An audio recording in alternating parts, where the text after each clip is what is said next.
বন্ধুরা, আপনাদের অজানা রহস্য ইউটিউব চ্যানেলে আপনাকে জানাই স্বাগত।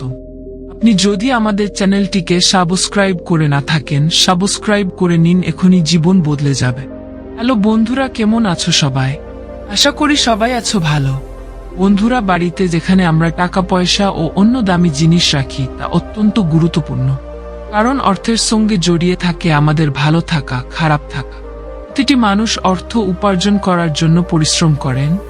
এই ঘরের সব টাকা পয়সা যেখানে থাকে সেই স্থান ঠিকভাবে রাখা জরুরি।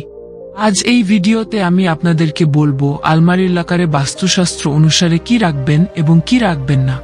বন্ধুরা, আমরা সবাই জীবনে মা লক্ষ্মীর আশীর্বাদ পেতে চাই, কিন্তু অনেক সময় আমাদের একটি ছোট ভুলের কারণে আর্থিক অনটনের মধ্যে জড়িয়ে পড়ি। আমরা বেশিরভাগই লকারে বা ভল্টে টাকা পয়সা রাখি। এই লকারের বাস্তু সঠিক হলে সমৃদ্ধির দেবী মা লক্ষ্মী ও সম্পদের দেবতা কুবেরের আশীর্বাদ আমাদের উপর সবসময় থাকবে। তবে জেনে নিন লকার বা ভল্টের বাস্তুশাস্ত্র টিপস। নাম্বার 1। বন্ধুরা, বাস্তুশাস্ত্র অনুসারে লকার বা ভল্টে সবসময় এমন ঘরে রাখা জরুরি যে ঘরে একটি মাত্র দরজা আছে। একের বেশি দরজা আছে এমন ঘরে কখনোই লকার বা সিন্দুক রাখতে নেই। নাম্বার 2। বন্ধুরা, বাস্তুশাস্ত্র বলছে যে যদি শোয়ার ঘরে লকার রাখেন তাহলে তা দক্ষিণ দিকের দেওয়ালে রাখুন। ভল্টের মুখ যেন অবশ্যই উত্তর দিকে থাকে। নাম্বার 3। বন্ধুরা, বাস্তুশাস্ত্রে বলা হয়েছে যে লকারে সুগন্ধি কিছু অবশ্যই রাখবেন। ধূপকাঠি বা পারফিউমও ব্যবহার করতে পারেন। ওদের উপর আসীন মা লক্ষ্মীর ছবি ভল্টের দরজায় আটকে রাখুন। এর ফলে মা লক্ষ্মীর আশীর্বাদ আপনার উপরেই থাকবে সব সময়।